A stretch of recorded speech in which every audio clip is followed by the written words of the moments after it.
19 শতকে আমেরিকার মানুষ পশ্চিমের দিকে যাত্রা শুরু করেছিল নতুন জমি, নতুন জীবন আর নতুন স্বপ্নের আশায়। এই বিস্তার দেশকে বড় করেছিল, কিন্তু সেই পথে হারিয়ে গিয়েছিল অসংখ্য মানুষের ঘর আর শান্তি। আদিবাসীরা নীরবে দেখেছিল কিভাবে তাদের পূর্বপুরুষের ভূমি এক একে কেড়ে নেওয়া হচ্ছিল। দক্ষিণে দাসশ্রমে গড়ে উঠেছিল বিশাল সম্পদ, কিন্তু মানবতার মূল্য সেখানে ছিল ভয়াবহভাবে উপেক্ষিত। ধীরে ধীরে দেশ ভাগ হয়ে গেল, একদিকে উত্তর, অন্যদিকে দক্ষিণ।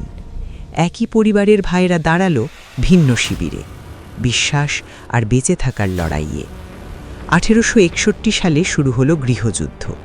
রক্ত, ধোঁয়া আর আর্তনাদের এক নির্মম অধ্যায়।